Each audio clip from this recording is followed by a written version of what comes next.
Constructor. En febrero la instalación de tu piso es gratis. Palo Alto, especialista en pisos.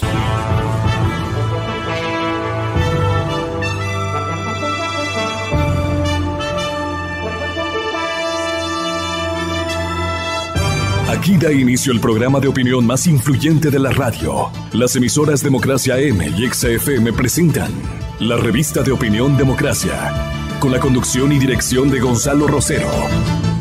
Nos maquillaron los datos, se los llevaron todo. Sin amilanarse, sin amilanarse. Este Ecuador amazónico, desde siempre y hasta siempre.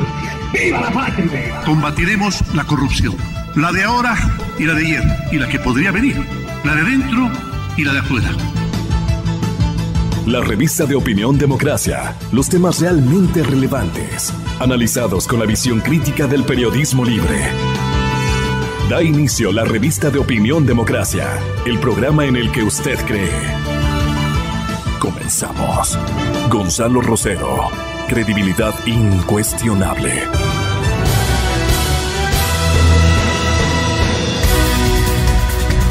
Al parecer, una secuencia de sismos en la placa de subducción frente a la ciudad de Guayaquil, si podríamos así entender la zona epicentral del evento, que sí ha preocupado a la ciudadanía, conmovido a buena parte de las regiones de nuestro país.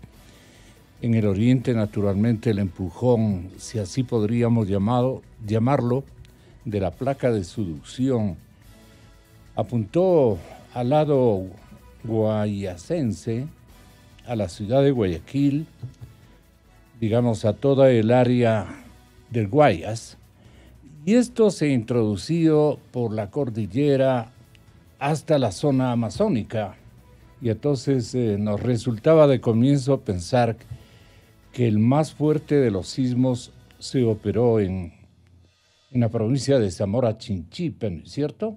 Y es lo que nos informaron de primera mano en Macas. Entonces tenemos y saludamos con el ex vicepresidente constitucional de la República, León Roldós, a nuestro científico principal en estas temáticas, que es Hugo Yepes. El señor ingeniero Hugo Yepes lo hemos ubicado y agradecemos su contribución orientadora a la población. Con León Roldós, que fue invitado esta víspera a una entrevista especial y muy significativa por los 25 años de la muerte y desaparición de uno de los presidentes más grandes que ha tenido la República. Morona Santiago es, claro que sí, por eso yo dije, creo que la polla de aquí estuvo mal orientada, pero bueno, eso ocurre en las mejores familias. 3 sismos han sacudido al país. ¿Cómo poder entender, y no sé si lo que dije de comienzo tiene alguna relación? El sismo procede del empujón de la placa y claro, en Morona las cosas tuvieron una significación muy importante, dado la profundidad. Evitó mayores desgracias, pero hay zonas en donde se sintió casi superficialmente. Acudimos a la primera autoridad en estos temas, que es usted, ingeniero Yepes. Muy buenos días. Buenos días, muchas gracias. Sí, bueno, efectivamente el terremoto principal, el de 7.5, el primero de las 5:17 de la mañana, es un sismo muy fuerte, muy poderoso, que tiene una característica especial que lo hace que no estemos hablando de otras cosas de este momento, y es que su profundidad fue del orden de los 130, 140 kilómetros, ¿no? Estos fenómenos son complicados de definir ya con toda exactitud en los primeros momentos, de tal manera que estamos hablando de rangos generales, pero es un sismo profundo y se produce dentro de la placa de Nazca, ¿no? Recordemos de qué se trata esto, ¿no? La tierra, podríamos pensarlo para beneficio de los oyentes, lo podríamos asimilar como si fuera, tiene la misma estructura de un huevo, y en donde hay un núcleo, hay que sería la yema, un manto que sería la clara, y la partecita más frágil, superficial, en donde nosotros vivimos, es la cáscara, y esa cáscara tiene unos 80 kilómetros de espesor en un diámetro de la Tierra de 6.300 kilómetros, de tal manera que el símil es bueno y sirve para decir que esa cascarita es muy frágil, y esa es la que se va rompiendo y se va generando la energía sísmica, ¿no? Entonces, ¿qué pasa? Que esa cascarita, que sería la placa tectónica de Nazca para nosotros frente al Océano Pacífico, ya sabemos que empuja permanentemente contra Sudamérica, y al empujar genera fricciones y produce terremotos como el del a 16 de abril del 2016 por el rozamiento del empuje contra la otra placa, que es la sudamericana. Pero esta placa de Nazca no se queda ahí, sino que sigue penetrando, sigue entrando de manera inclinada debajo del manto terrestre o hasta hacia el manto terrestre, y entonces, como está entrando, queda colgada en un ambiente en donde la parte colgada tiene esfuerzos que le tratan de romper, y entonces este es un sismo interno en la placa profunda, ya penetrada, ya subducida de Nazca, que ha sufrido un desgarre, una rotura interna. No es un rozamiento entre placas ahora, sino que es una rotura interna de la placa de Nazca la que ha producido este gran terremoto. Eso, entonces, ¿qué nos está diciendo también? Nos está diciendo que en el Ecuador hay mucha variedad, muchos ambientes para la generación de terremotos, y cada uno es diferente de otro, y en este caso estamos hablando de este sismo profundo que luego tiene una réplica. Ahora, vale la pena el decir que este sismo profundo, entonces, ¿qué produce, no? ¿Qué produce? ¿Cómo se lo debe entender? Al estar a unos 130, 140 kilómetros de profundidad, el foco principal, entonces las ondas empiezan a viajar hacia la superficie en una forma esférica, ¿no? Y se van ampliando y se van esparciendo en su camino hacia la superficie. Entonces eso hace que en la parte superficial y en las zonas contiguas se sienta de manera similar y de una manera muy amplia. Por eso es que en primer lugar no hay muchos daños que deberían esperarse por esa magnitud, pero también es un gran sismo que ha sido sentido en Caracas, en Bogotá, en Lima. No me sorprendería que tengamos después reportes de que ha sido sentido bastante más lejos, porque esta profundidad y esta magnitud hace que estas ondas, partiendo desde muy adentro, lleguen mucho más lejos, aunque con una intensidad muy pequeña, ¿no? Y finalmente vale la pena también hablar de un antecedente de este sismo, que es uno que ocurrió en el año 1971, en julio, también de magnitud 7.5 en la misma zona, ¿no? Porque esta placa de Nazca sigue desgarrándose hacia abajo, sigue rompiéndose, y los daños fueron en general en el sur del país, en la zona sobre todo de la Suay, de Cañar, no tanto encima de la zona epicentral, algo en Macas, en toda la zona de Morona, pero también en la zona del Oro, de Guayas, ahora Santa Elena también, de tal manera que, y en estructuras muy deleznables, y ahora en edificios altos habría que ver cuál es el efecto, porque de nuevo no es una zona en donde podamos decir en el epicentro hay que buscar los problemas, sino que hay que buscar los problemas potenciales producidos por el sismo en una zona muy amplia, muy generalizada, por estas características de profundidad y de muy alta magnitud. ¿Cuál es su opinión respecto de la magnitud y de la profundidad?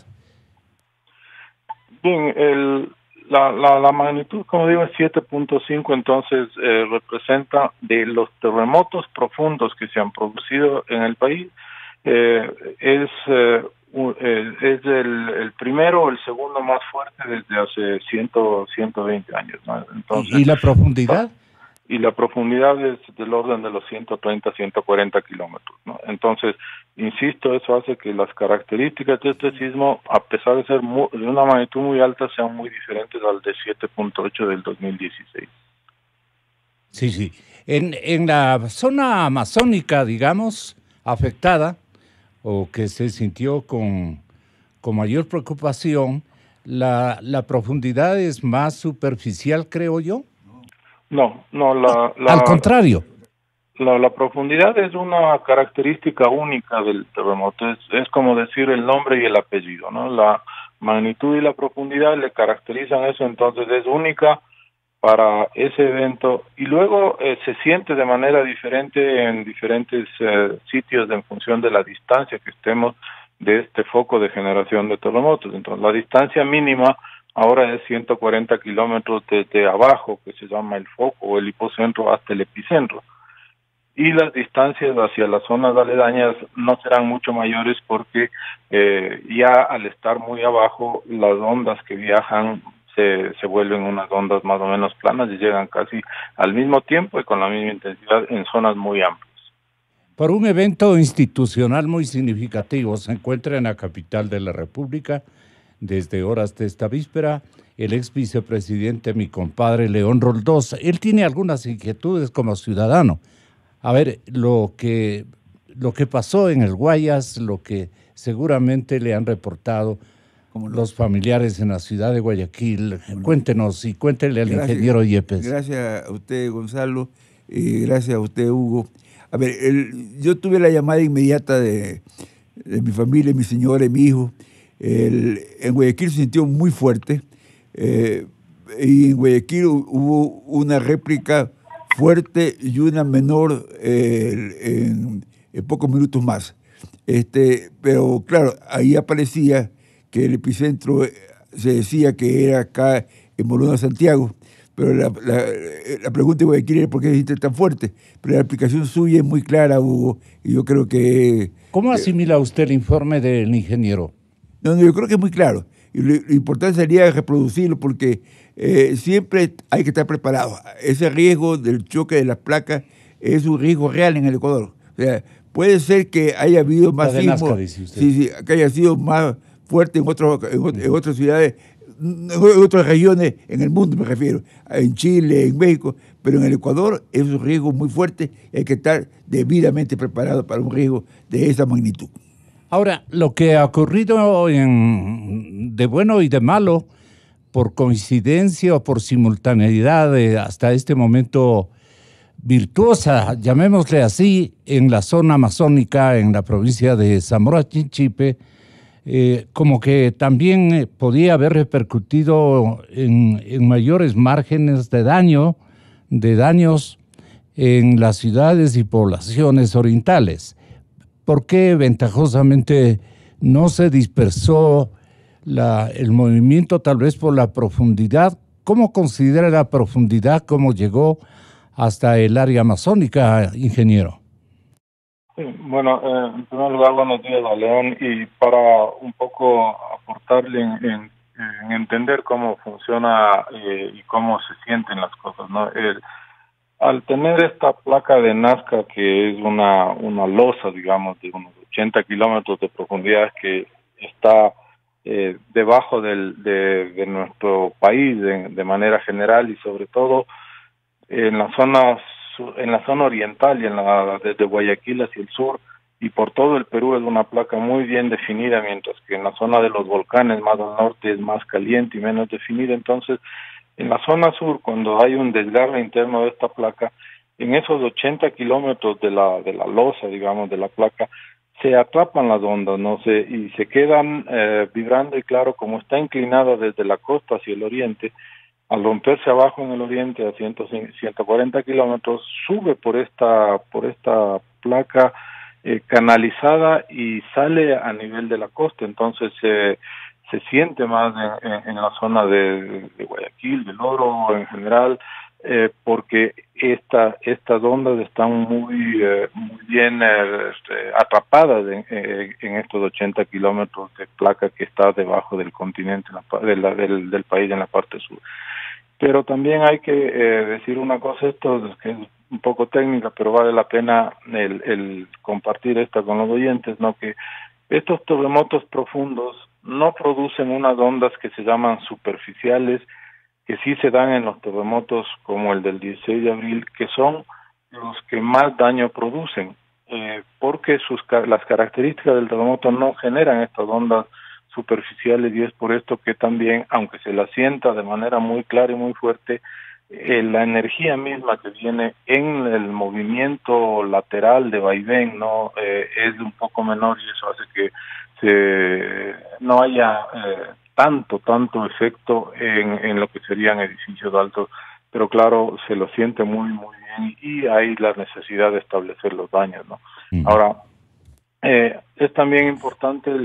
Perdón, ingeniero, son 3 sismos que prácticamente sacudieron a nuestro país.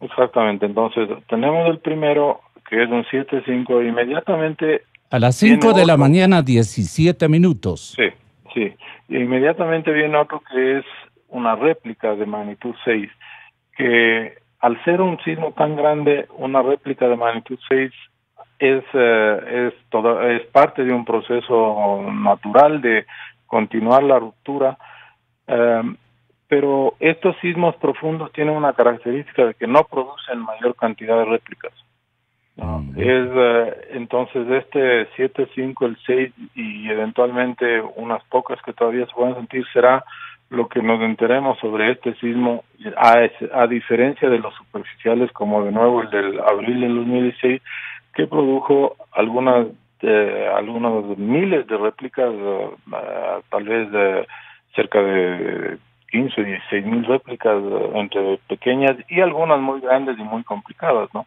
Entonces, no es el ambiente, y por eso el primero de las 5:17 y el otro de las 5:20 son parte de este mismo desgarre interno. Lo que es raro, pero científicamente muy interesante, es tratar de entender si es que el sismo que se produce luego debajo de la provincia de Santa Elena, que está a una profundidad menor, alrededor de 80, 60 kilómetros me parece, ese está relacionado o no con el otro. Tienen también, está dentro de la placa de Nazca, debe ser también un sismo de desgarre, lo estamos estudiando, pero la pregunta científica que tenemos es que hay una relación entre el uno y el otro, es decir, que cuando se rompió en la parte profunda provocó algo más de jalonamiento en la parte menos profunda, no es un sismo superficial, pero los dos están en este ambiente de sismos internos de desgarre de la placa tectónica de Nazca, ¿no? El alcalde Jaime Nebot ha dirigido un comunicado a los ciudadanos guayacenses respecto de los sismos. Primero, reportes oficiales de instituciones a cargo de riesgos, agua potable, aeropuerto, tránsito y bomberos, así como de la Corporación de Seguridad Ciudadana. Estamos hablando de la zona epicentral de los 3 eventos. No reportan, dice Jaime Nebot, el alcalde de la ciudad de Guayaquil, no reportan pérdidas de vidas, heridos graves, ni daños materiales de consideración en las instalaciones pertinentes ni en las propiedades privadas.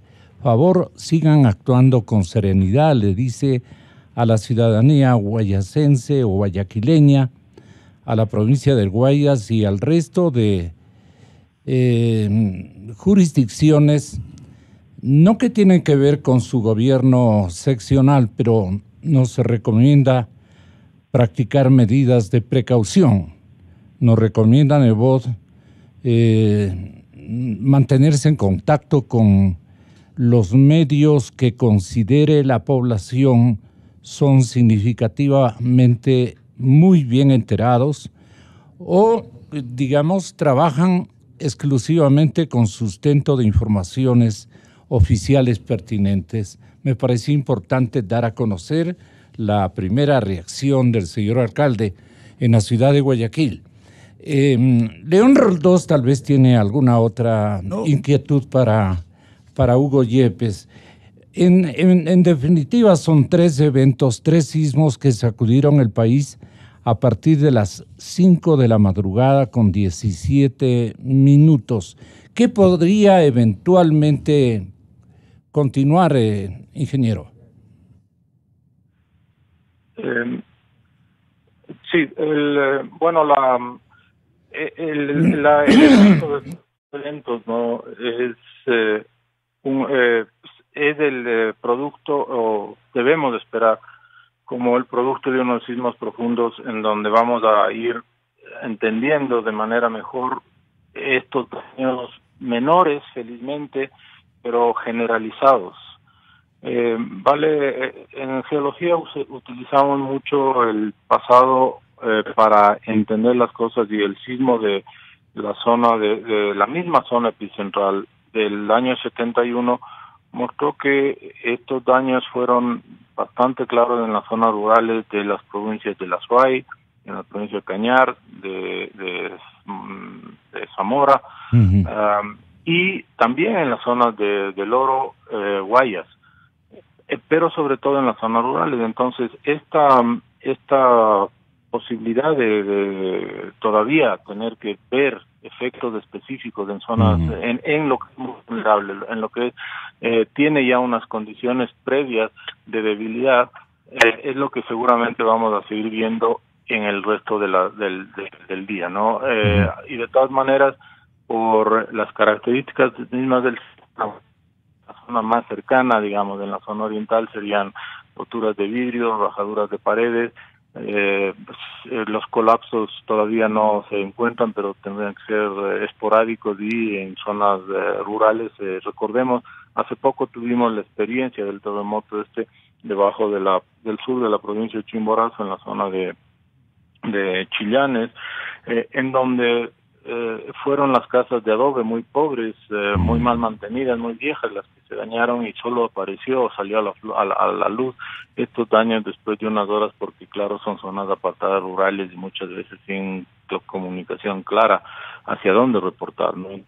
Esto es lo que seguramente ocurre, y en las urbes y en Guayaquil, en donde hay una organización muy adecuada de esto, las inspecciones se irán dando seguramente, sobre todo a nivel de los edificios altos, de los edificios que vibraron más sus características propias, y porque este sismo es un sismo típicamente oscilatorio en todo el país, para hablar en los términos de la población.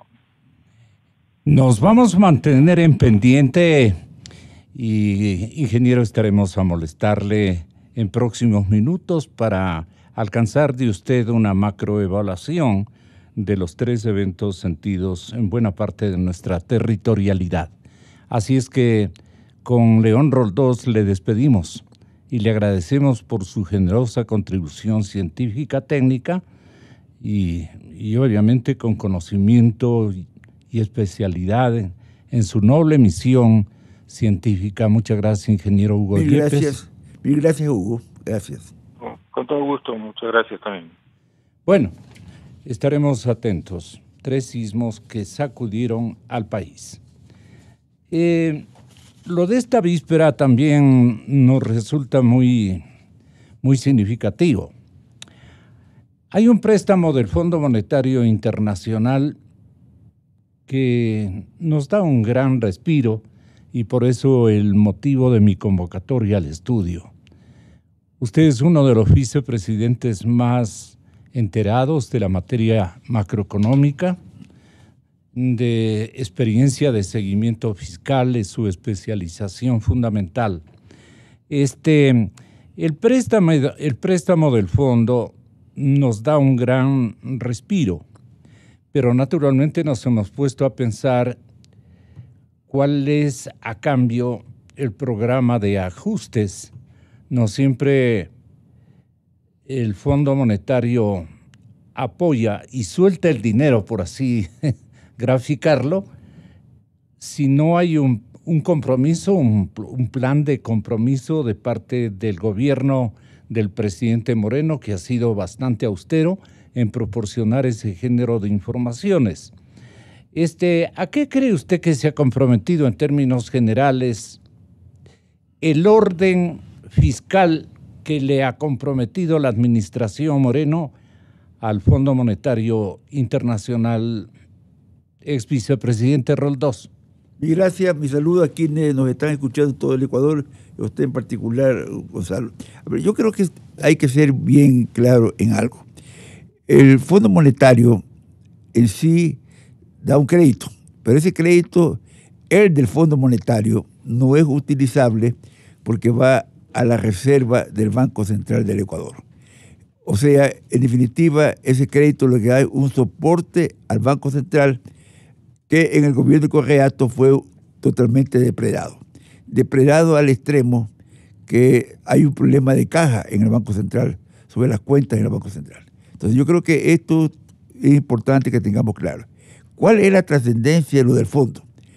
Que junto al fondo, en esta ocasión, aparece el BIC, el Banco Mundial, una serie de entidades financieras internacionales que le dice, si usted trabaja con el fondo, hay un programa con el fondo, le damos crédito. Un segmento ya se daría en este año. La mayoría de esos créditos, aunque no diga por escrito, se lo condiciona a estos desembolsos, a tales obras, están vinculadas con proyectos. O sea, lo que se diría al bolsillo son los menos. Lo que sucede es que si un país es bien administrado, lo del bolsillo puede salir por la buena gestión en conjunto de lo financiero. Entonces, yo creo que esto es importante que lo tengamos claro. Aquí no es que va a entrar para el libre giro todo lo que el Ecuador esté demandando. Se habla de un total de 10.2 millones, algo más, entre 3 años, en 3 años. Ya. El primer segmento en el Ecuador va a ser de 4.6, me parece, en el año 2019. Ahora, vamos a tener más necesidades de liquidez, pero también la banca comercial, la colocación de papeles, todo eso reaccionan en positivo ante este apoyo. Así es. Entonces, o sea, en otras palabras, se van a portar bien. Ahora, ¿qué significa portarse bien? Tomar algunas medidas. Ahí juega un elemento importante que yo quiero reiterarlo, pero reiterarlo así con exigencia. En el Ecuador sigue faltando la transparencia que fue sacrificada gravemente en el gobierno de Correa. ¿Por qué? Porque yo lo entiendo, el gobierno tampoco quiere que le hagan olas y entonces la transparencia no se da con la apertura del caso. Yo en eso tengo una discrepancia. Yo creo que la transparencia tiene que darse. ¿Qué llamo yo la transparencia? Lo que aparece usualmente como que el país tiene que cobrar y lo que el país tiene que pagar, el Estado tiene que pagar, no necesariamente la verdad. Porque, por ejemplo, para poner un ejemplo, concretamente, una práctica del Correato es que cualquier acreencia sobre el sector público, y en el caso del seguro de lo más evidente, no se tramita mientras no se den las verificaciones que permiten autorizar que se facture. Y entonces hay cientos de millones de dólares que son pasivos reales, pero que no están facturados. No están facturados y entonces no están contabilizados como pasivos. Entonces, en el caso del Seguro Social, esto estamos hablando hasta de años. Entonces, yo lo que les quiero decir es que sería importante, sería honesto para los ecuatorianos saber qué debemos en esos paquetes. Porque también, y yo lo comprendo, aún en el Correato comprendo, que se diga algunos de esas platas no debemos. Ok, pero entonces tenemos que establecer qué debemos y qué no debemos, porque pueden haber deudas falsas, pero también hay mucha deuda real. Entonces, cosas como esta tiene que ser, y tiene que haber un plan de pagos a largo plazo, porque la caja fiscal no le aguanta. O sea, si hoy día dice voy a pagar todo lo que debo, imposible, es absolutamente imposible, ni con el crédito del Fondo Monetario, ni de los bancos de Estado, imposible. Entonces, yo quiero reclamar esto, y quiero reclamar también transparencia en las condiciones. Yo he escuchado a gente de gobierno decir, y a mí me parece una barbaridad, decir, todos los paquetes chinos tenemos cláusula de confidencialidad. No podemos contar qué tenemos en los paquetes chinos, ni en tasa de interés, ni en colaterales, cláusula de confidencialidad, porque China nos puede reclamar. Entonces, ¿qué es la posición del gobierno? Señores, gobierno China, ustedes quieren transparencia, yo quiero transparencia. Vamos a poner todo encima de la mesa. Vamos a abrirnos en simultáneo. Exactamente, abrimos en simultáneo. Vamos a tener claro, porque, por ejemplo, lo que Trujillo dijo, yo no he visto que nadie le haya replicado a Trujillo, que en el caso de la refinería del Pacífico, hasta se había ya negociado los derivados que se iban a producir en la refinería del Pacífico, el full oil. Se le fue. Pero esa sinceridad... Pero déjeme decirle, pero como no entregamos los derivados, tenemos una cláusula penal de entregar más petróleo. Entonces estamos pagando hasta una cláusula penal del hecho de que no entregamos los derivados de la refinería. Todo eso tiene que estar encima de la mesa. Vea, usted no puede construir ningún modelo, ningún plan, nada. Sin transparencia. Sin transparencia. O sea, si está sobre el lodo, está sobre estiércol, imposible. Y el tema es fundamental. Yo creo que en la mayoría de las cosas la falta de transparencia viene del cojeato. Pero esto lo podemos decir ahora, con más fuerza antes, pero después de 2 años, ¿qué dicen los ecuatorianos? Los problemas son del gobierno de Moreno. Con Correa no estábamos así. Pues. Pero la nitidez parece que es por una acción o actitud simultánea entre Alianza País y el morenismo. Me explico de otra manera. En estas prácticas de sigilo, en estas prácticas de silencios vergonzantes, por así llamarlo, por condicionamientos que no convienen Correa era igual. Y el señor presidente Moreno, en procura de su futuro, no político, sino futuro personal e histórico, él debería más bien actuar exactamente en diferencia total a los enigmas que nos generó el correísmo. No sé si me explico. No, de acuerdo. Entonces yo creo que los enigmas hay que tumbarlos. Y puede ser que tumbar un enigma le cause un problema inmediato. Entonces hay que apuntalar. Es como cuando una casa está cayendo. Entonces apuntalemos, pero no es que no nos preocupamos de la casa. Lo apuntalamos para tener la seguridad de que la casa no se va a caer. Y nada más que eso. ¿Ya? Y en el caso del Seguro Social, perdóneme, ese segmento del Seguro Social en el Ecuador está a un riesgo de colapso a fines de los años 20. Por favor, por eso la convocatoria a este gran acuerdo es correcto, pero tiene que partir siempre de sincerarse la cifra, de sincerarse la realidad en el tema. No es porque está el gobierno, pero tengo que de todas maneras tener la fachada de que doy prestaciones, vamos a dar estas prestaciones. No, es ok, vamos a las prestaciones, pero vamos a las prestaciones programando los reales impactos en la economía. Yo personalmente creo eso. Y el país tiene que avanzar.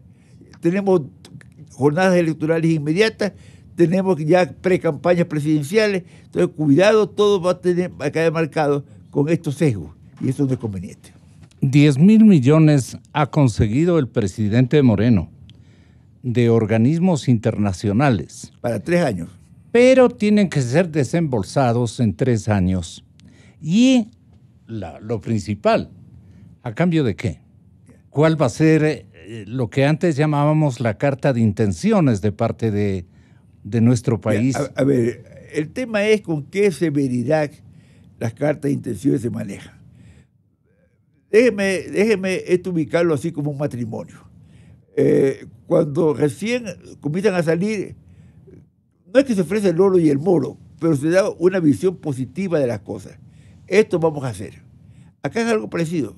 Dijeron, vamos a reducir, y fíjese el corto plazo, entre el rol de pago del 31 de diciembre al 20 de febrero tiene que haber disminución del 10%. Ya aclararon que no, que se va en el año. Ya aclararon que las disminuciones que se dieron el año pasado se cargan a esto, o sea, ya no es el rol de pago del 31 de diciembre. Entonces, todo esto son aclares posteriores. Y eso no está mal, pero ahí el tema es los impactos, porque a los empleados públicos no se los puede tratar como número, por favor. Es una grosería tratarlos como número. Yo creo que algo que sobra, y lo he escuchado y muy bien, de que van a sacar los asesores, la multiplicación de asesores. Ahí caemos, por ejemplo, en el caso de la Asamblea. ¿Cuántos asesores? ¿Usted cree que lo que la señora Vicuña tenía asesores y pasaba el sombrero, u otros pasaban el sombrero, o que la asambleísta Galarza tenía estos dos asesores que de alguna manera se los ha cuestionado? ¿Son casos únicos? No, porque van a pasar. Entonces, ahí yo tengo otra preocupación, que las investigaciones se hacen como que se arma un paquete. Mire, en el caso de la señora Vicuña, yo hacía la broma de antes de noviembre, la están empaquetando, porque yo sabía de buena fuente que la estaban empaquetando. Cuando ya el paquete estuvo listo, ahí se lo saca. Es como cuando usted tiene va a preparar el pavo para Navidad, ya lo pone, lo coloca con papel aluminio y hay que esperar cuando se lo coloca. Entonces yo creo que el país, por ética, no puede responder a esto de que solo cuando empaquetan a alguien se va a alguien. Llámese la señora Vicuña, llámese la señora Galarza. No, yo creo que, por ejemplo, algo importante, que todos los legisladores declaren cuál es el régimen de sus asesores. Que todos los... ¿Para qué? Para que se vea si hay o no realmente el ánimo de cambiar. Y no es que con pinzas se coge a alguien. Son o no indispensables. Claro. No se trata de cupos, que ellos les ubiquen obligaciones o misiones específicas cada uno de los legisladores. Así es. Y muchas de ellas hemos descubierto que si han sido en 3, nosotros nos ponemos a pensar, por lo menos deben ser en 80. En algunos, en 80, en algunos claro. Por lo menos. Sí, en algunos. Ahora, hay el tema de... A un punto que es importante. A ver. Desde el gobierno, y también algunos que están fuera del gobierno, dice, todo esto lo arrincona Moreno. Yo quiero repetir lo que he dicho públicamente. Yo creo que lo peor que le puede pasar en este rato es el colapso de Moreno en el gobierno. Es lo peor. ¿Y por qué? Porque es comenzar todo el proceso político en que el correato va a sacar su factura, en que los otros sacan su factura. Yo creo que lo importante es todo lo que estamos hablando, se conozca y se presione al gobierno para que se respete la transparencia, para que se haga esto. Pero ahí con Moreno, porque hoy día no se puede colapsar al Ecuador. La herramienta va a ser el Consejo de Participación Ciudadana, que alevosamente, con criterio estratégico, él creó en beneficio de su periodo. Pero también para después, dijo, a mí, y por eso es que ha candidatizado a una 20 de gente de él, está en este momento ya en lista de espera, porque a través del Consejo de Participación Ciudadana puede cambiarlo todo y volver a cero. Es decir, los esfuerzos de Trujillo, los esfuerzos de Moreno, los esfuerzos de algunos legisladores y de muchos ciudadanos del Estado llano y del Estado de liderazgo locales no va a lograr los objetivos que precisamos en este momento. Y puede que Correa vuelva con todas las instituciones a su favor, porque un Consejo de Participación Ciudadana lo puede resolver por mayoría. Yo en su momento, cuando la consulta, le dije al presidente Moreno lo que le dijeron otros también. Acabemos con este Consejo de Participación. No tiene razón de ser en democracia ese Consejo. Yo aprecio algunos... ¿Y usted le dio el camino al presidente Moreno? Simplemente eliminarla, o quitarle la competencia. Pero no se lo hizo, porque todavía estábamos... pensando de que había que llegar a estos acuerdos parciales. No. Yo creo Pero más radical no tenía que ser Julio César, porque él tenía la decisión en sus manos, bueno, prácticamente. Pues, pero eso ya en el ejercicio de Julio César. A ver, yo quiero decirle algo. Como que nos equivocamos, se equivocaron Julio César y el presidente Moreno, no importa el orden. Ahora, yo no estoy... Los hablo a los dos con respeto. A ver, yo quiero que sea bien claro. Yo cuando digo que yo no quiero que Moreno se caiga, no es que quiero que haya incumplimiento de nada para Moreno. Todo lo que se tenga que decir se le diga a Moreno. Pero la imagen de una desestabilización, eso no es bueno en el país. Nos complica a todos. Así es. Nos complicaría a todos. Pero hay esa posibilidad de que el presidente Moreno entre en una lucha complicada con los opositores que van a estar a expensas de estos errores, si es que, por ejemplo, el Consejo de Participación Ciudadana pasa a ser un ente correísta de salvación. No sé si me explico. Sí, bueno, en su momento habrá que ver las circunstancias. Yo no me quisiera anticipar que va a ser uno correísta. Habría que ver las circunstancias. Y también no nos olvidemos que el 95% de los que aún están en el gobierno fueron correístas.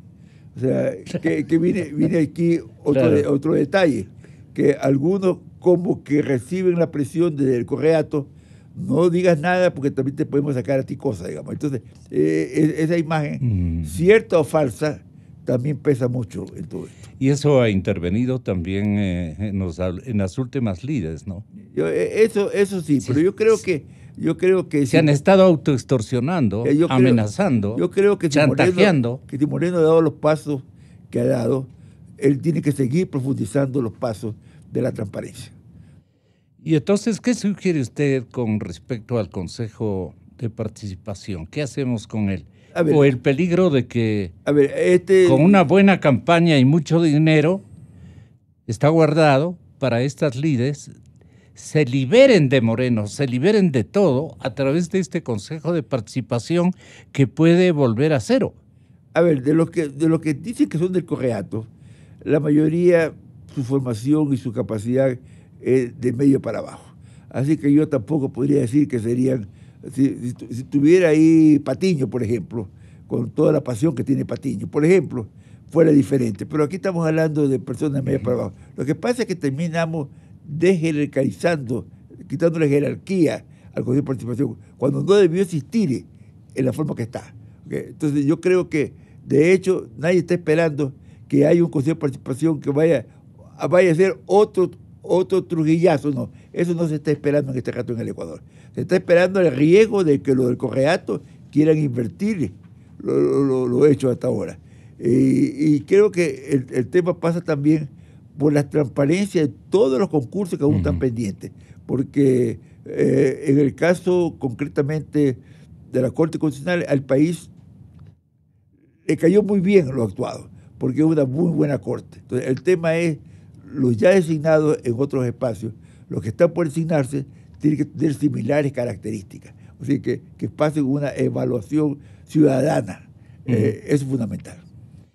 En el lado económico estamos nosotros atestiguando, ex vicepresidente León Roldós, una suerte de angustiante espera a las consecuencias que están generando una contracción económica por el lado del consumo, fundamentalmente, que están poniendo fuera de acción a un gran número de empresas ecuatorianas que ya se han despedido de su plataforma productiva, generando naturalmente desocupación y mecanismos económicos, tributarios y más que venían en apoyo de una actividad económica más o menos convencional, normal, a la que nos hemos acostumbrado. Se dice que incluso la empresa privada ecuatoriana está en el radar del Fondo Monetario Internacional. Le pregunto a usted, ¿por qué género de preocupaciones? Yo quiero decirle varias cosas. Si hubiera transparencia, aún la peor transparencia, en cuanto a los impactos de la transparencia, no fuera esa la preocupación. Y lo voy a explicar por qué. Porque igual que estamos hablando de los terremotos y los temblores, lo que siempre se requiere es una plataforma de estabilidad. Usted sobre la plataforma de estabilidad puede salir. Yo le voy a decir con toda sinceridad. Había los cuestionamientos a la dolarización el año 69, el año 99. ¿Y qué sucedió? Se dio la dolarización. Y el país, aunque hubo un fuerte costo con la dolarización, Salió. Entonces yo insisto, el problema es no mentir, decir la verdad. Aunque me afecte, aunque gente de mi entorno esté al lado, debe pensar el presidente Correa, no me afecte decir la verdad. Porque cuando dice la verdad, tenemos salida. Pero, por ejemplo, todos estos naipes que se juegan, el caso de Telconec, el caso de la planta esta de acero de Milagro, que nadie sabe de quién es, el caso de la planta de Abaca, todo ese tipo de cosas tiene que transparentarse en el país. O sea, no aparecer la denuncia porque, por ejemplo, en el caso de Telconec, me han querido extorsionar. No, decir la verdad, transparentar todo. Eso es lo que el Ecuador requiere. Si no hay transparencia, no hay salida. Porque aún las peores circunstancias es cuando usted ya encuentra que de ahí para adelante está sobre terreno firme. Pero mientras el terreno es deleznable, mientras el terreno esconda medias verdades, usted sabe que cada media verdad es media mentira o por lo menos el ocultamiento de la verdad. Hay una relación tan directa entre la media verdad y la mentira. Entonces, mientras haya medias verdades, cuando por ejemplo se dice, este crédito es solamente, para poner un ejemplo, yo puedo hablar de casos concretos, de $600 millones, pero es buen crédito, buena tasa. Sí, pero lo que no se dice es que entre pagarés entregaron 1.200 millones, pues, y entonces el acreedor tiene 2 por 1, pues. Eso no se dice, pues. Entonces, tiene que transparentarse las cosas, tiene que ser todo evidente. No se dice que, por ejemplo, los bonos que tiene el Seguro Social no son negociables, o lo que se dio. Entonces, ¿de qué le sirve al seguro? Mañana no hay problema, el seguro no le sirve ni como papel higiénico esos bonos, porque eso le mete una relación directa con el gobierno. Se llaman bonos porque se llaman bonos. Entonces, yo creo que todo eso tiene que transparentarse. Es decir, sabiendo la verdad, pero con una propuesta de salida. El caso de los fondos de la reserva del magisterio y de los profesores universitarios, $30 millones. El gobierno patea el problema. El seguro dice, ya vamos a ver cómo arreglamos. No, por favor, señores profesores, vengan acá.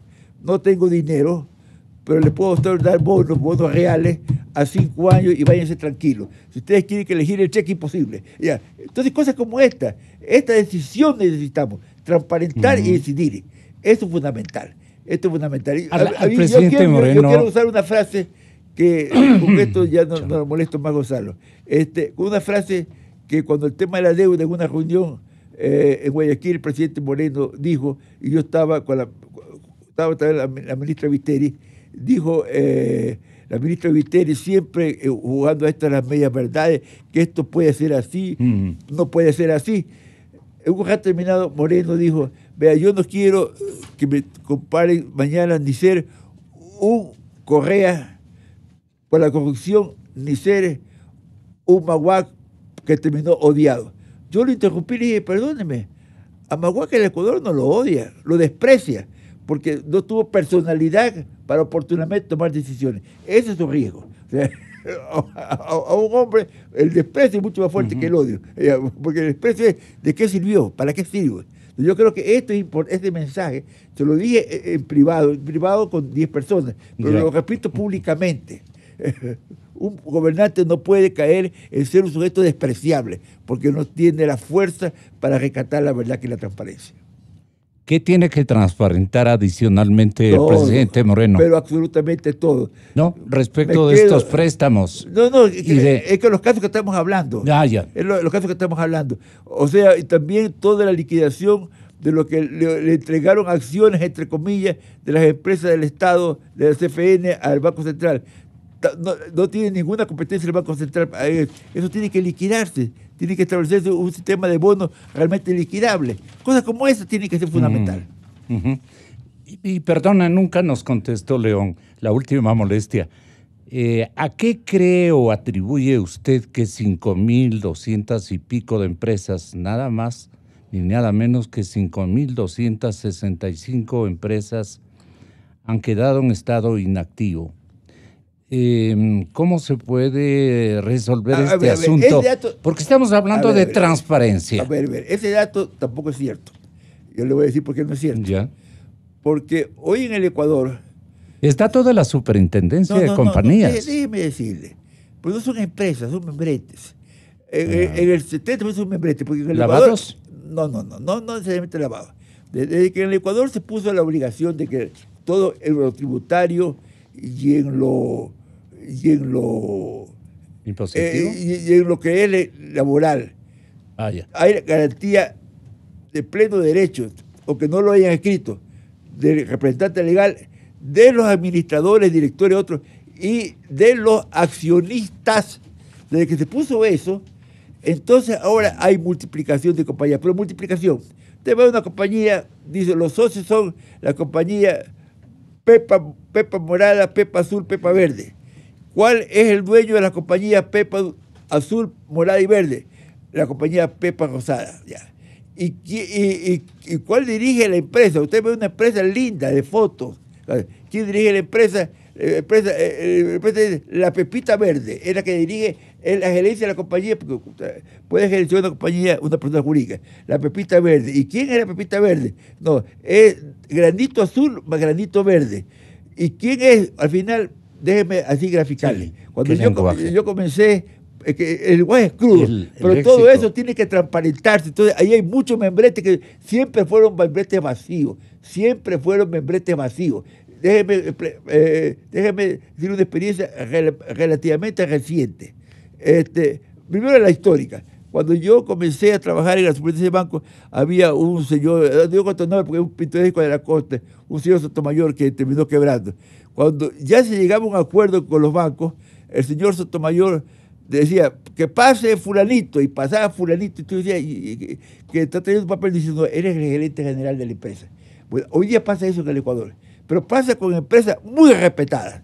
Cuando en la hora de la hora venga el representante legal, se trata y dice, no, es que el señor que se llama XYZ, el señor es el representante legal de la compañía Pepita Roja, que es a su vez lo que está atrás de la Pepita Verde. Entonces, esto es lo que pasa en el Ecuador. Este tipo de cosas tiene que transparentarse. ¿Es legal o no es legal? Yo le voy a decir, sí es legal, pero tiene que modificarse para que realmente den la cara lo que deben dar la cara. O sea, a lo que voy yo, esto es lo que yo llamo transparencia, por favor. Aquí hay un juego de todo. O sea, hay un piso deleznable. Ya. Que es terrible. Y el presidente Moreno le obliga a ser sigiloso, incluso al ministro Martínez. Yo porque el ministro Martínez debería ser el que nos hable claro, ¿no? Yo creo que tampoco el presidente Moreno. tener claro todo esto, Moreno, porque Moreno no ha estado en este mundo. Yo creo que Martínez es un hombre muy serio, muy respetable, pero tiene que haber grupos de trabajo y tiene que decir, de todo esto vamos a salir. Posiblemente no puede salir un día para otro, pero hacer todo un plan para ir saliendo, para que este país tenga como principal mérito la transparencia. Ese es el mérito fundamental. El activo mayúsculo de este momento debe ser la transparencia. Debe ser. Nos lleve a donde nos lleve, pero decirnos las verdades en cifras y en perspectivas de solución. Cuando yo digo esto, por favor, quiero ser bien claro. No es para que haga colapso mañana. Si mañana digo, todas las compañías que tienen este régimen cierro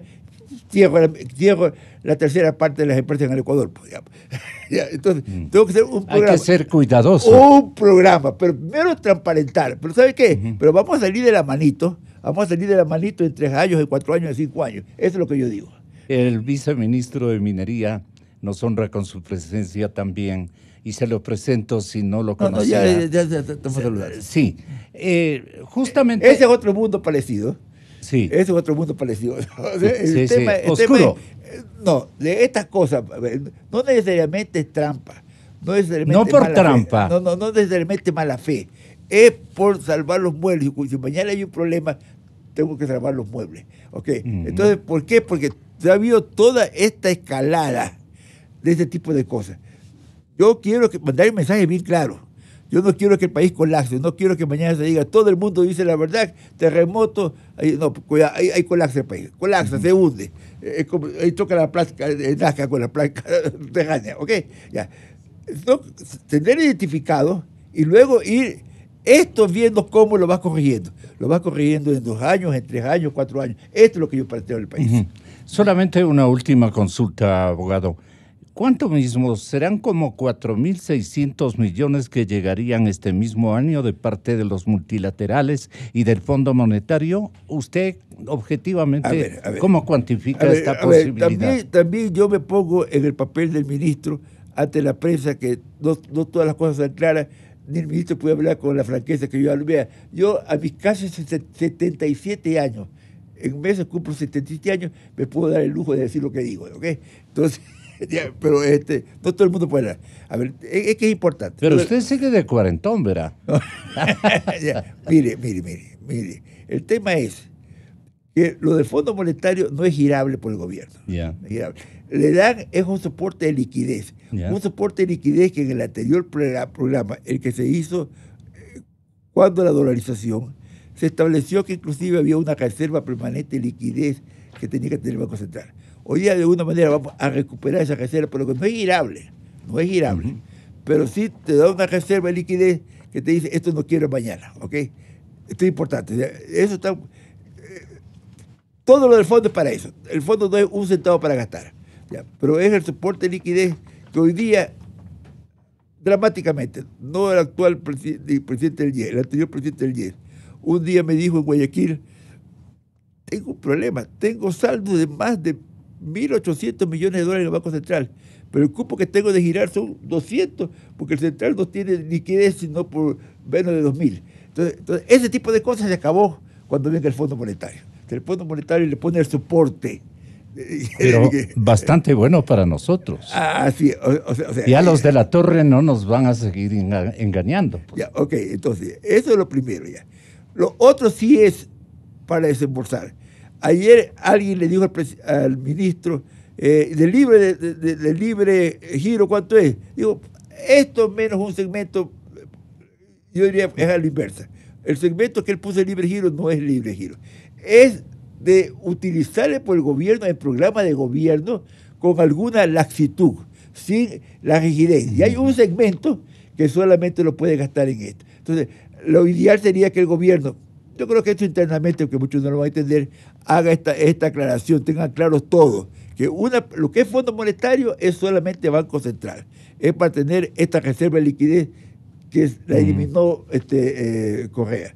Lo que es crédito de entidades financieras internacionales, eso activa la economía, pero no es que es para girar mañana, no es para pagar deuda. Y hay un segmento de lo mismo, pero más endurecido. Pero si usted, vea, la economía es dinámica, la economía es liquidez. Yo conozco, no voy a poner nombre en este rato, gente de extremo a extremo. ¿Por qué Fernando Piazzo quebró con el Banco de Progreso y con todo lo que hizo? Porque tenía tanta liquidez. Imagínense, manejaba la empresa eléctrica más grande del Ecuador, manejaba el banco. La liquidez le sobraba, y como le sobraba la liquidez... Banco del Progreso. Sí, era como que era suyo, porque le sobraba la liquidez, y no era suyo, era de terceras personas.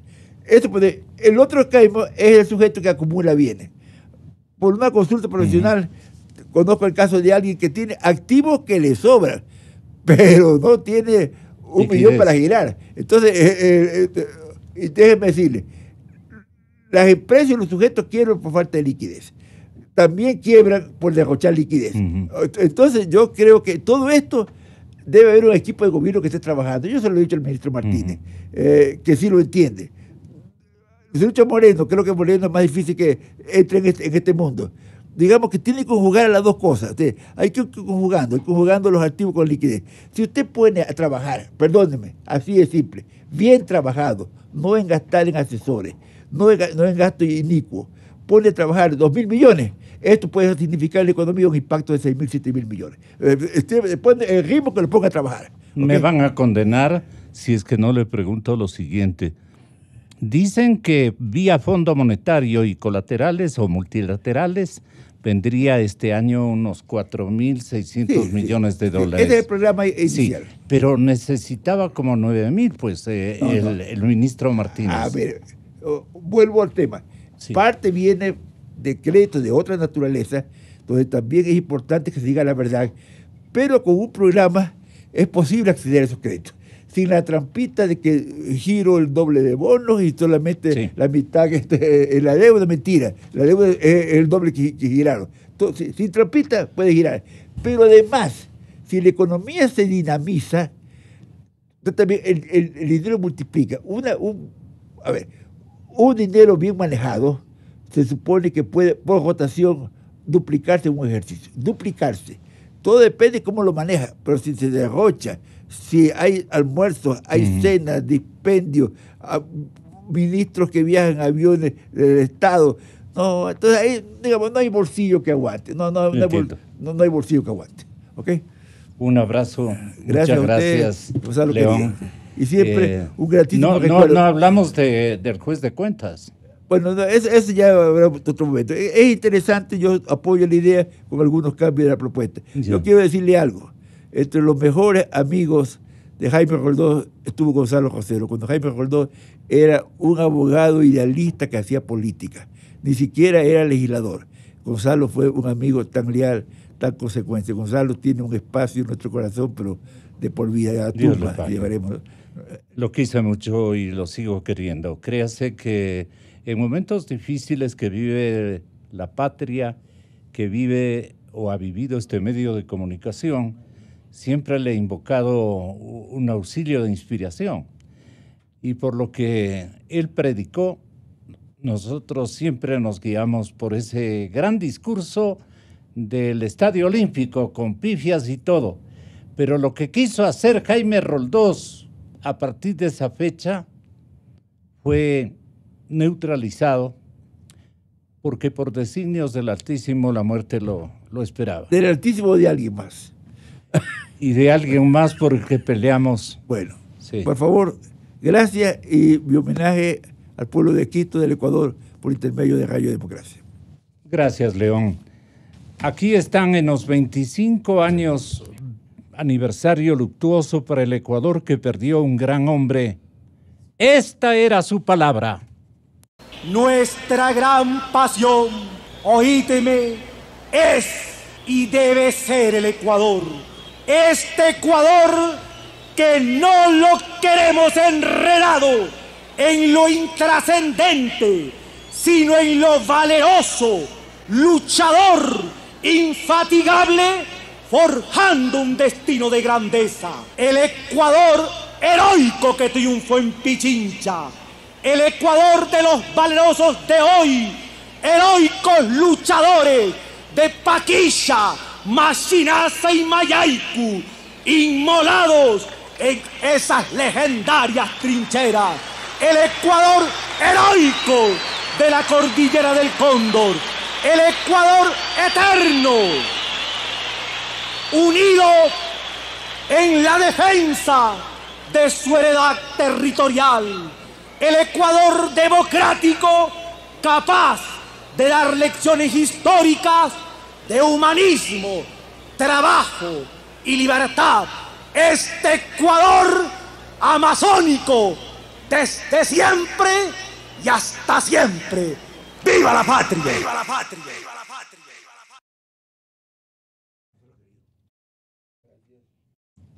Gracias, León. Gracias, León. Bienvenido, viceministro Fernando Benalcázar, viceministro de Minas. Yo le espero con una noticia muy optimizante para esa área. El gobierno prevé que las inversiones mineras superarán más o menos los 3.000 millones hasta el 2021. Esta es una gran noticia para nuestro país. Definitivamente sí, un poquito más elevado el número, 3.805 millones lo que tenemos previsto en inversiones entre el periodo que va hasta finales del gobierno en el 2021, de las cuales aproximadamente 2.560 son proyectos nuevos comprometidos, proyectos que están en camino creciendo, lo que llamamos proyectos estratégicos. Fernando, ¿y los recursos dependen del normal avance, entiendo que de 5 proyectos mineros? ¿Los puede enumerar? Sí, estos 5 proyectos son primero aquellos 2 que han sido visitados en estos días. Acabo de regresar de la provincia de de Zamora Chinchipe, haciendo una verificación en sitio en cuanto al cumplimiento y avance de los mismos. Y cuando digo una verificación en sitio era porque con esta visita oficial queríamos constatar que los compromisos y los planes de acción, específicamente en el caso de EXA, que es un proyecto chino, se estaban ejecutando, se estaba cumpliendo, porque en el pasado no había esa verificación formal y tuvieron algunos problemas con la licencia ambiental, uno o dos frentes de trabajo suspendidos, igual por un tema que tuvieron una fatalidad a finales del mes de noviembre, y nosotros buscamos concretar que no se repitan esas acciones. Puedo reportar que fue muy interesante ver el avance y el compromiso tras reuniones mantenidas en octubre y en enero con los altos ejecutivos de la empresa. Creo que han dado un giro bastante importante y en sitio se pudo comprobar un avance del 75% del proyecto. Récord, ¿no? Es un proyecto gigantesco. Creo que la prensa nacional dio una cobertura muy interesante, las fotografías a veces impactantes, porque este es un proyecto de cobre a cielo abierto, a rajo abierto que se llama. Físicamente hay un impacto ambiental, pero hay un muy buen plan de manejo ambiental. Fuimos conjuntamente con la subsecretaria de Calidad Ambiental del Ministerio del Ambiente, quien también verificó en sitio los avances, los progresos.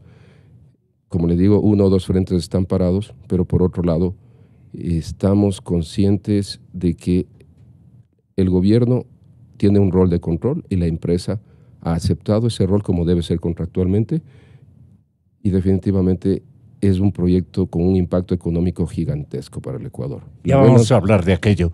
Fernando, las comunidades ecuatorianas del campo, de los entornos, de estos, llamemos, yacimientos a la usanza más o menos ciudadana, me parece que son colectividades muy virtuosas para aceptar este tipo de desafíos y que pueden contribuir a una acción minera trascendente, importante, pero le están fallando desde el Ministerio de Hacienda con obras complementarias.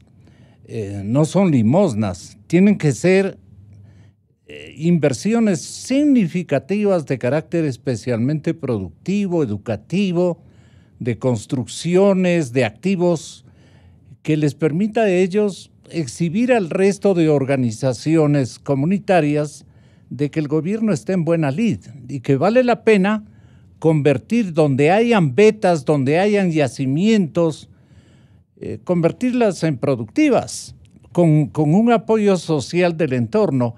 Esto me parece a mí que es muy importante. ¿Qué podemos hacer los medios y más que todo el ministro de Finanzas, los que entregan el dinero, el mismísimo presidente de la República, que tiene que mantener una especie de compensación al potencial margen de daño que ecológicamente, desde luego que habrá que señalar con el tiempo y lo vamos a ver y lo vamos a visualizar.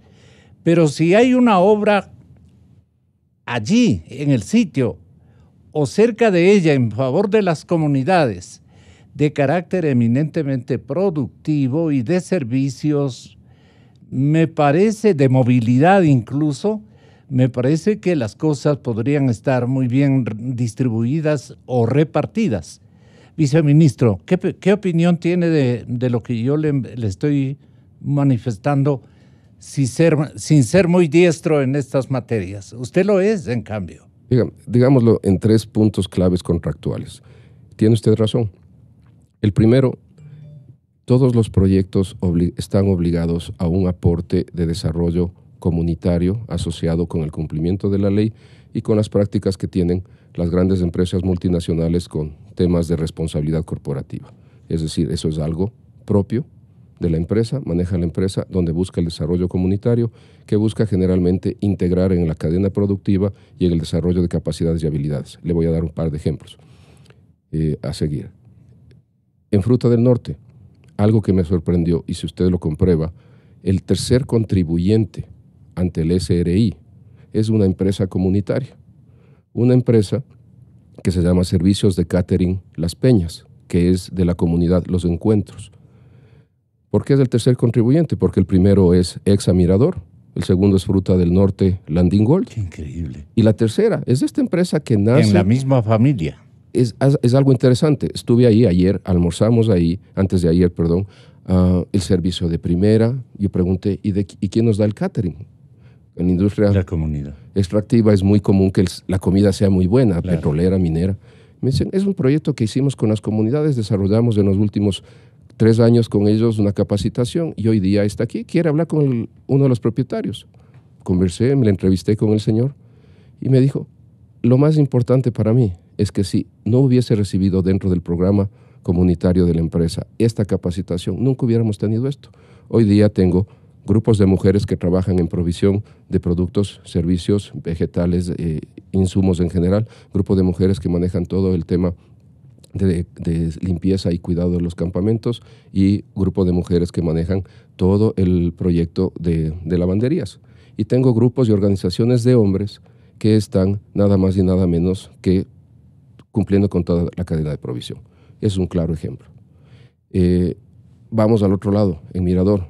En Mirador. Cuando yo estuve en Tundaimi, cuando yo estuve en el Pangui hace 10, 12 años, era el típico pueblo. Perdón, Mirador también, le digamos a la gente, es un gran triunfador, ¿no? En este proceso. La parte de comunidades de Mirador me sorprendió. Yo iba con un prejuicio con respecto a las empresas chinas por experiencias pasadas. Primero es un campamento. Por la generalidad de las experiencias, sí. Es un campamento. No usted ha descubierto que en este ámbito minero los chinos se han portado bien. De ahí son unos destructores de ambiente, unos forajidos prácticamente le doy toda la en razón el tratamiento de la naturaleza. Vamos a este proyecto con ese prejuicio y nos encontramos un proyecto de clase mundial en todo sentido. Estas dos poblaciones han tenido un impacto económico fortísimo, inmediato, es evidente. El Pangui de hace 10 años, un Tundaimi de hace 4 versus lo que son ahora. Ese es el primer componente, la empresa. El segundo componente es el marco legal. Todas las provincias del Oriente, las 6 provincias del Oriente, cuentan con la ley amazónica, que establece y fortalece el concepto de que el 60% de las regalías de estos proyectos, repito, el 60% de las regalías de estos proyectos, que es una cantidad muy grande, proyectada a cuando entren a la producción a partir del 2019, debe regresar mediante la propuesta, elaboración estructurada y sistemática de proyectos por parte de los GATS locales, de los GATS parroquiales, de los GATS provinciales, en obras dentro de la planificación nacional. Eso es algo que definitivamente, por la presencia misma y el entrar en producción de estas empresas, va a estar ahí. Y como usted dijo, compete a otras entidades del Estado que eso regrese a las comunidades mismas.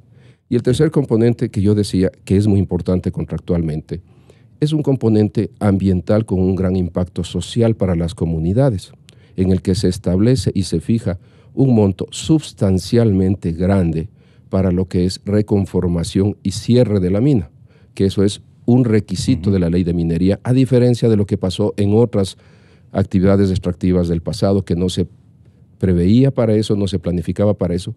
Aquí eso es obligatorio, mandatorio, porque simple y llanamente el cierre de la mina es vital. En los procesos de minería, a diferencia de otras áreas extractivas, hay una huella que mientras exista y vive el proyecto, 15, 25 años, 35 años, en esos rangos de vida, al llegar el fin del proyecto, se tiene que reconformar y devolver las condiciones lo más parecidas a como era inicialmente.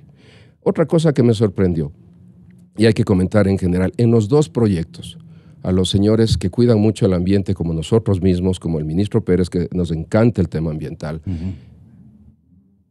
es ver cómo se transformaron áreas que estaban pero tan intervenidas desde hace decenas de años y se convirtieron en zonas de pastizales de ganado. Esas zonas de pastizales de ganado es en donde se escogieron para hacer las centrales, las facilidades de proceso, donde están estos megaproyectos. No es que se cogió y se cortó 100% la selva virgen de la provincia. Es una combinación. Mayormente son áreas que fueron pastizales que albergaban 20, 50, 100 vacas. Y hoy día ahí es en donde está saliendo esa cantidad de dinero que será un eje vital de la economía del Ecuador en los años por venir. Un técnico y un experto muy ecuatoriano. Entiendo que es zimbabureño usted. No. Tenemos raíces más por el lado de Otón Cayambe en ese sector, pero todos los Benalcázar son de la misma línea. Tenemos otras líneas en Tabacundo y otras líneas en Ibarra. Así es. Correcto. Así es. Yo tenía un tío, Arturo, de su apellido, y ellos son entre ibarreños y otavaleños, pero residieron aquí en Quito la mayor parte de sus vidas. Lo estoy recordando. Buena marca, los Benalcázar. Sí, me atrevo a pensar, y una gran selección que tiene el estamento minero de nuestro país en la persona de nuestro viceministro aquí presente. Señoras y señores, volvemos con Fernando Benalcázar porque yo me voy a comerciales. Inicio de espacio promocional y publicitario.